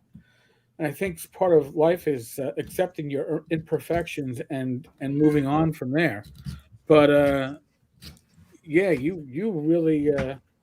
All right, we all have to live together on the planet. Be cool. Courtney Campbell. Yes. He might actually be the next Bill and Ted's Excellent Adventure remake. That's playing the job of a certain comedian who could never, ever work in today's day and age. And then he was considered a leftist back in the day. That would be Courtney. Courtney, you'd have to be the one guy can't say the 7 words you can't say on Carlin, which you say all the time. I say them all. I say words that get me demonetized, at least in certain videos. Don't. Like this one? There's a word I can't say that rhymes with a baseball term that I can't say, because if I even say it rhymes with a baseball term that I can't say, This video will get demonetized. So I've learned that I can't even refer to. Is that the thing where you don't swing the bat, but you just hold it? Yes. Okay. Yes. I was lost there for a second. No, I wanted to make sure I had the you right were word. Spot on. And I was quoting my wife when I first used it, and then I was referencing it, not saying it. I was like, this video got demonetized. Oh, yeah. In a second. Oh, wow. YouTube does. Holy crap. I guess I can't talk baseball terms anymore. Okay. Yes, be excellent to each other. And honestly, in my opinion, we've had this discussion on the Discord server for Tenkar's Tavern. Some people are like, well, you'll bring up politics on my videos sometimes, but you won't let us talk about it here. We should be able to talk about it on the server. So I let stuff go on for about half an hour as I was at my pub's Christmas party, and my wife kept on asking me what was wrong because all I did was on my phone going, "Holy shit, the tavern's going down." Yeah. Because it's human nature. There's an argument. I mean, like, not being political is political, right? Like, but then ultimately you have to decide if Tenkar's Tavern Discord server is really the place we're going to fix tax law, or Tenkar's is really going to be the place where we fix gerrymandering or whatever the problem is, vaccines. It doesn't matter. Or is this a place where we are going to address the issues for transgenders? Right. Listen, I don't think anybody in my community, I shouldn't say that. I know a few in my community can talk from personal experiences, but I don't believe anybody in the community is going to have that discussion without people taking it personal. Yeah. And I think that's what it comes down to. Just like they say, the old saying is that you don't discuss politics and religion. Absolutely. For that reason. I believe that. Well, and like, again, my expertise is in a small handful of things. D&D, some writing, some art. I'm pretty good at like some strategy, video games, and some literature. That's it. Like, I don't really know anything about anybody else. And that's true for everybody, right? Everybody has their own focus that they can speak intelligently on. But if I'm going to start talking about, probate law or, something, I just don't know. I don't know. And so if I'm talking about it, all I'm doing is repeating somebody else's talking points that appeal to me emotionally. And that is like the definition of ideological possession. And I don't really feel like being possessed by somebody else's idea. God, no. Right? Well, here's the thing, too, that social media, and this is an argument I've had. I would consider everybody on the screen right now, the three of us, we are friends. We will discuss. Oh, yeah. It's fun. But we've gamed together before. Yes. But now, that being said, do I consider my 3,300 Facebook friends to be friends? No, and I've had pushback on that. That's your audience. But now here's the thing. The discussions that I can have with my actual friends will not devolve into name-calling and defensive I got to get my points in, but it will happen on social media because social media, not only does it give you a false sense of familiarity, but it also removes that veneer of civility. Anonymity. Anonymity, yes. So we have all these layers of stuff that we normally, in a face-to-face conversation or a conversation amongst friends that you would have, you don't have on Facebook. Yeah, you don't have on a general conversation on Discord or Twitter or whatever. It's so ridiculous. Like the thing that blows my mind is like, why would anybody think what a schizophrenic writer of RPG materials believes should be relevant for them? Like, if I told people what I believed, there wouldn't be a single person out there that didn't have a problem with something of it. It just doesn't make any sense. It shouldn't matter. Like, of course, I wouldn't be in this field if I were able to work in a corporate environment. I'd be keeping my nose down and fitting in, like why would you agree with anything? I think probably not. So being shocked that somebody believes something different than you, it's just, of course they do. Of course they do. Yep. But that being said, Courtney, I wouldn't like you if you were in a corporate environment. I can guarantee you that. Yeah, I wouldn't like me either. Yeah, I happen to like, and again, is anybody say like, Tenkar and Courtney would agree on everything. No, Not a thing. I'm so far to the left of you. Here's the thing: we intersect where we need to. Yeah. And we respect where we don't. And again, I think that's a huge part. It gets lost on social media. It's the actual respect for the person that you're interacting with. It suddenly goes away. It's like everybody has drunken beer muscles. I dealt with that 20 years as a cop. Yeah. Beer muscles, but where that ability to self-censor is gone, and you want to fight everybody. So I want to say this. Matt brought up social media also rewards people like captive audiences and attention. And I'd like to say that the people who are angry at me about stuff, and the people who share those opinions on social media, they're doing it to meet a need, right? Like, it's not me that has angered them. It's they see in what I chose to do something that upsets them because of their personal life experience. So when somebody gets on social media and wants to win a fight, they're trying to get a need met that isn't being met in their normal life. When somebody's upset about what I'm doing, it's because they're feeling an emotional reaction to something that happened to them personally that I wasn't involved with, that they view my actions as indicative of. And so the meaning behind all of this is all of these people are hurting. Like, people who are well adjusted and getting all their needs met aren't going on social media and picking fights. Right. And so you really have to decide, if you're going to engage in those milieus, what type of behavior and control you're going to exert over those milieus. Right. And I think there's a number of different ways of handling that. And you've handled it by, like, just saying, not talking about it at all, which is totally valid. And there's other places that handle it by catering to the needs of specific groups. But when you do that, you also exclude other people, right? If you're going to cater to a certain group, you're going to exclude other people. And so it's all about a series of choices, and everybody's entitled to make those.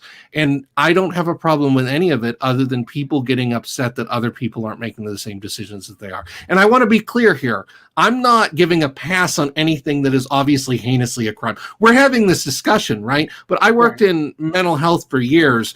Obviously, illegal behaviors, and I don't mean just law-wise, but immoral behaviors like violence and terrible things, they're not acceptable, right? Yeah, nobody's saying that, but I mean, in general, when you're dealing with people, you're not dealing with degenerate criminals.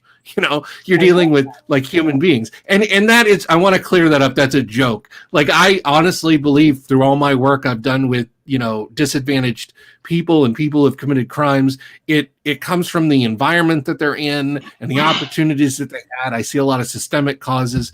The thing is that there's organic causes for some of it, but you still have to deal with the person who goes crazy and does something like, murders whole family or whatever. Like, what is the solution for that? And the truth is we don't have a good solution for that. It's better than it was. In 1970, they were just shutting schizophrenics in the mental hospital in New York and letting them shit themselves. You remember that, I'm sure.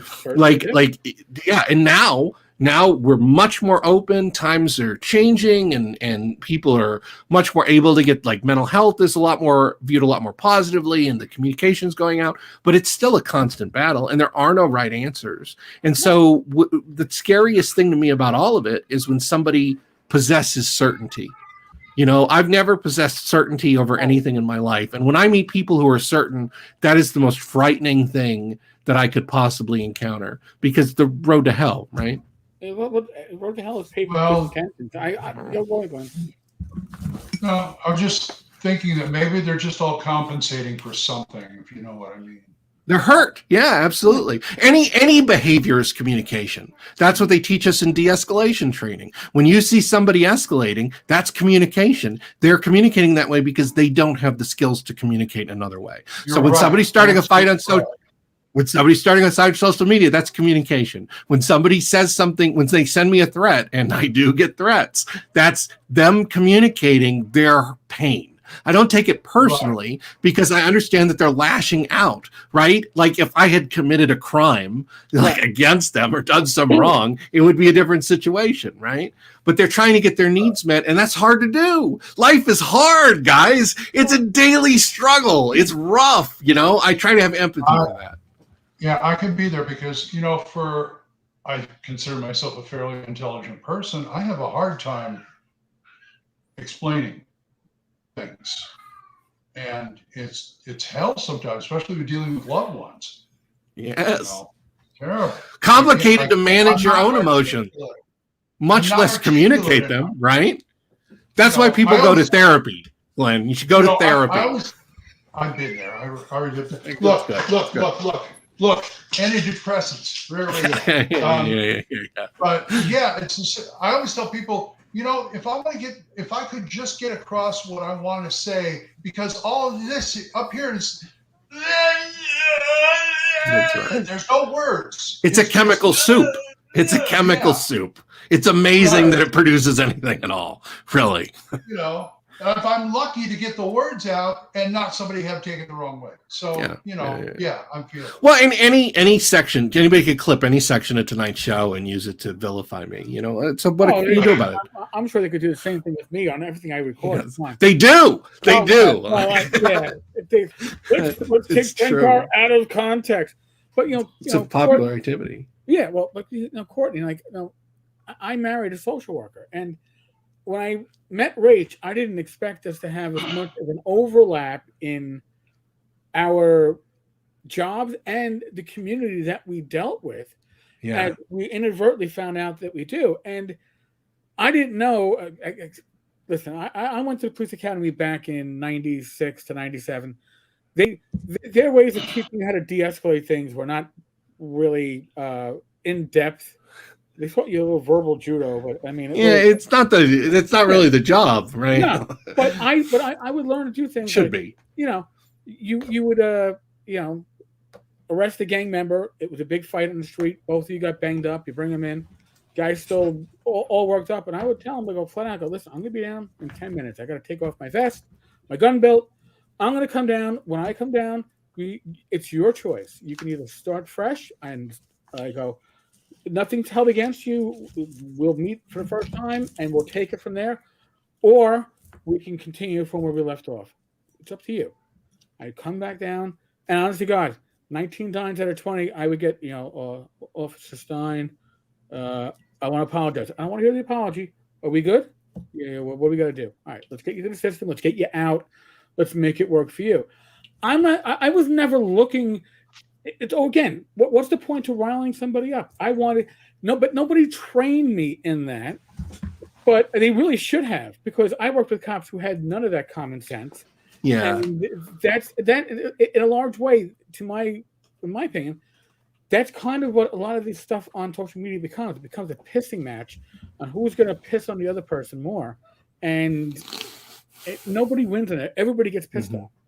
Nobody. I will say the de-escalation training they give people at psychiatric hospitals is pretty top notch. Like, you really, we don't have weapons and we're there to provide care. They really want people to be able to de-escalate people. Yes. So it's super useful skill. And I agree with Matt there. There's definitely people out there who are that's one of the issues, right? Is that there's high functioning psychotics and there's low functioning psychotics. And the high functioning psychotics run corporations, and the low functioning psychotics, hang out in a barn and kidnap women and murder them, so you have a society where you have to deal with both of those people. And there are for sure sharks swimming in the social media pool who would rather farm outrage than produce a product. Dude, can I make that my signature? What? I like that.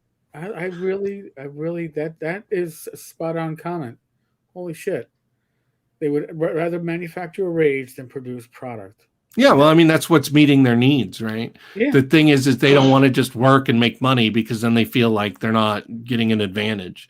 They want to pull one over on somebody. And you have different levels of functioning, right? Because When I say functioning, there's something called a GAF, a General Assessment of Functioning. I'm sure you're familiar with, Eric. It's something that social workers and mental health professionals give people to understand, like how much they're able to control and manage their own life. Yeah. And let me tell you, my GAF is not all that high, so it's not like a slam on anybody. Like it's like, are you able to care for yourself? Are you able to manage your finances and all that stuff? And there are people who don't function well, and they still exist, and we can't forget about them. I mean, like they're around, and they end up costing you more. Like if you have somebody who's psychotic or paranoid schizophrenic on the street, well, an ambulance trip is going to run the city $100,000, and they're going to have that 15, 20 times a year because they're indigent and homeless. Mm-hmm. What do you do with those people? Like, it would be cheaper to get them staff and put them in an apartment, but that offends people. Like, what's the solution? And the truth is that we don't have it. There's not good solutions. And some of these people are low functioning in a burdened society, and others they swim in the social media thing, like Matt Mellon was saying, trying to manipulate and produce desired economic and political outcomes. And then you write a role-playing game. Oh, well, that is the other option, right? I mean, listen, just make a piece of art and let people buy it or not. Absolutely. Well, I'm going to put my store link in the chat. I just put your Tavern link, your Patreon link in the chat. Mm-hmm. I saw that. Absolutely. But I'm not going to, I mean, like, if I can get these 8 people to buy something, I'd be happy. Oh, hold on a second. I don't know if you can put it in the chat. Because the link. Am I able to post links, you think? I don't know if you can. I know I can. Let's try. RPG. Didn't you just do that, Eric? No, it goes through. Store. Best see, but then they have see. When I do a hack and slash search, I get like links to Steam, which I know is not you. No, it's not. Well, there's a comic called Hack and Slash too. Yeah, Matt, that's for sure. That's a big part of what we did. I work primarily with adolescents. And so, like a lot of schools aren't equipped with the staff. They're certainly not paying them enough to manage the behavioral and developmentally disabled kids. And that's why that we were there. And then they would try and do exactly that, use the legal system. Did you? I posted a link. Did it not go through? I don't know. I know that Shadzar says only mods can post links on YouTube. All right, so here, this is what I'm going to do. I'm going to links from other users. Here, I can copy it to this private chat we have here, right? You can do that, certainly. Yeah, and then you can put it in there. I can go to the publisher's website, which is your blog. It's right there. It's right there. Yeah, it's my stuff. Okay, hold on a second. Thank you, Shad. I do appreciate it. Thank you for not. For not being the type of individual that makes me want to punch out half my community in Discord because they decide to take everything personal. They do. Hey, Matt, if you have the solution, I wish I knew it.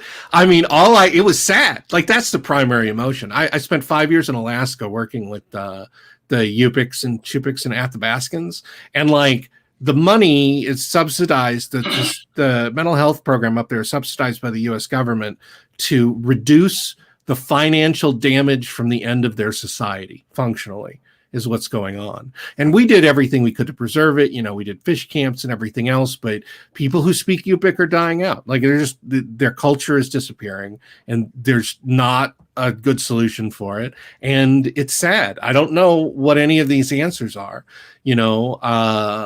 It's a sticky wicket. Like, I mean, I spent my whole life dealing with it. I don't know what the solutions are. It's like using police officers as your be-all and end-all when it comes to dealing with emotionally disturbed person. That's a terrible plan.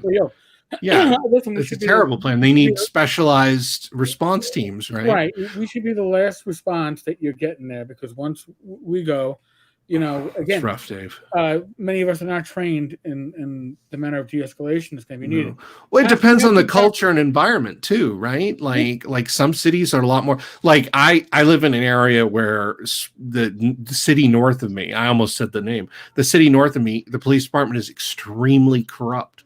But here in the city I'm in, nearly every member of the police department is also a psych student at the University of Arkansas. Oh, so nice. like you have radically different police officers. And I agree there's systemic problems, but you know, like where you are at, like obviously policing in Baltimore is a lot more difficult than policing in, you know, Huntsville, Arkansas or whatever. Right.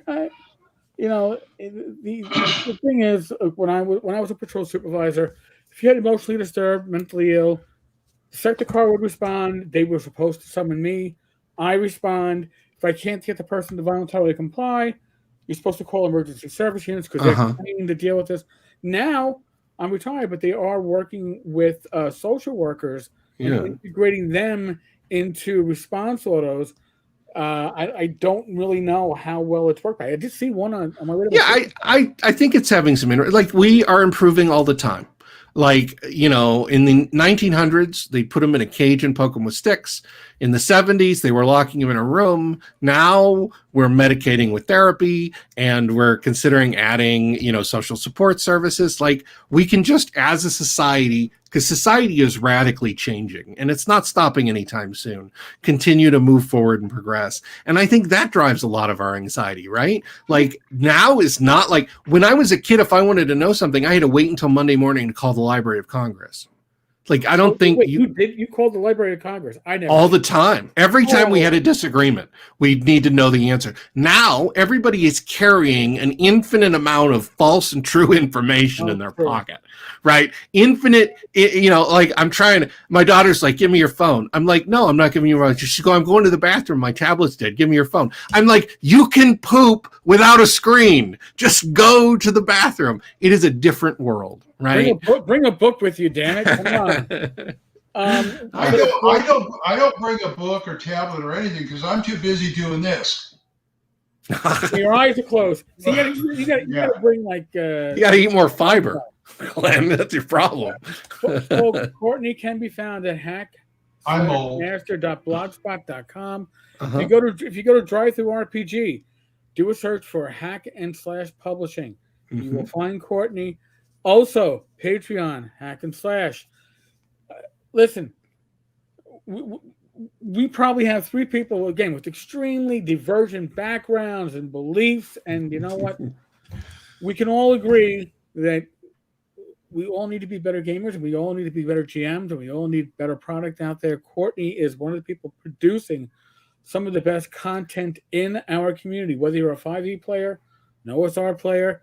You could even be playing one of those games like Savage Worlds, but they probably got to change that name because I think Savage. Do they?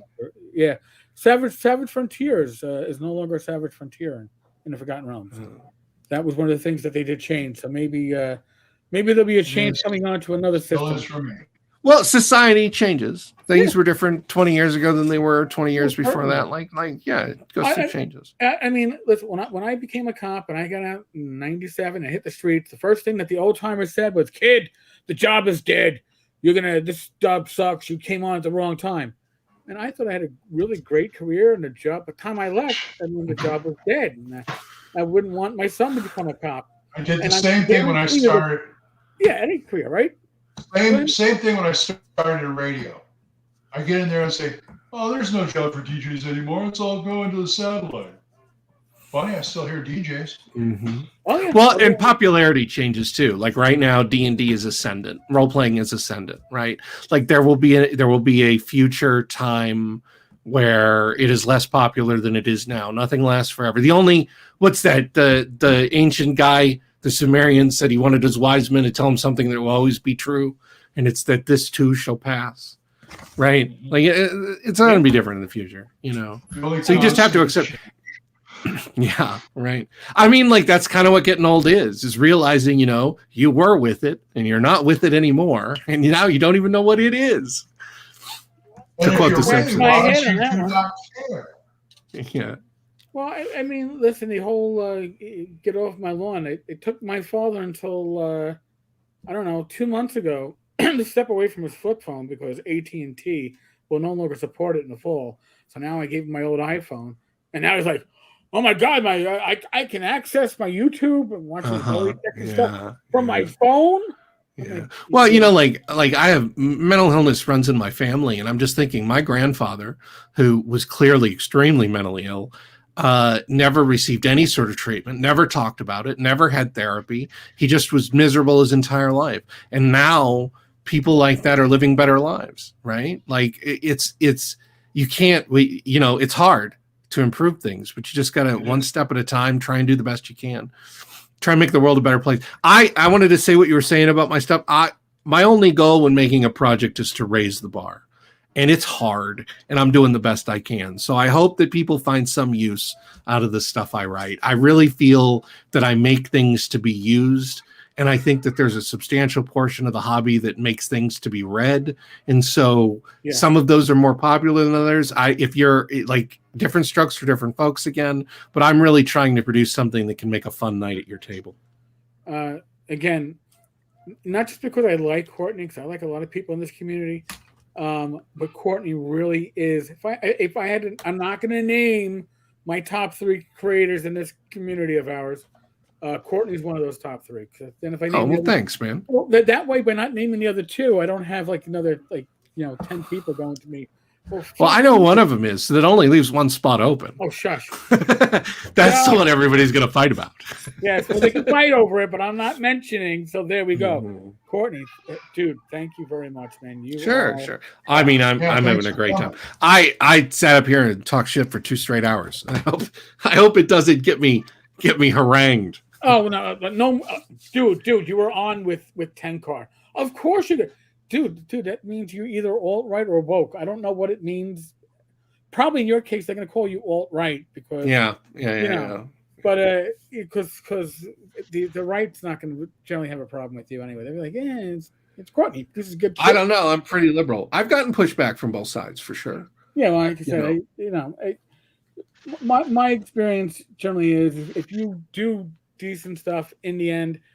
Yes, the extremes will certainly push back because you're not following their agenda.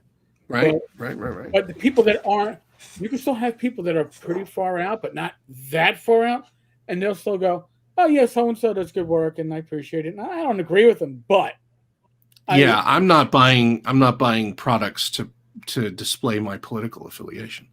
Like I'm buying products because I'm going to open a book and use it at the table to let PCs kill themselves.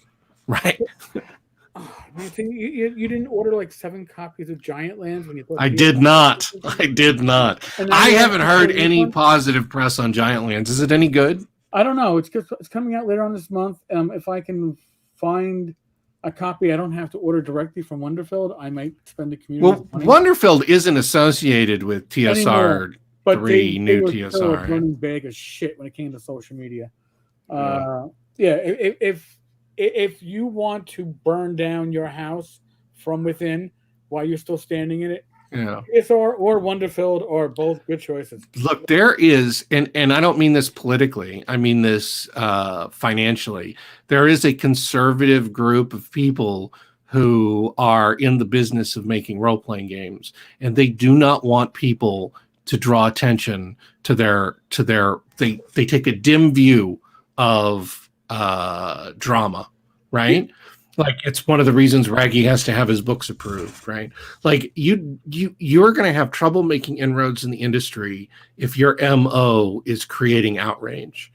The Alex Mayo joke is pretty funny. Yeah.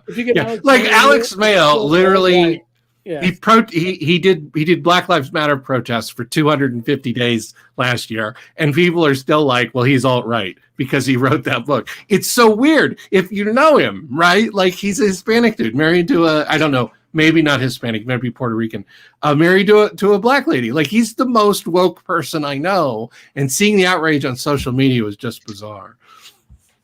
But yeah, if you upset people, if you generate outrage, they'll drop you like a red hot poker. And so I just, when Lanassa does stuff like that, I don't see where he thinks it's going to go.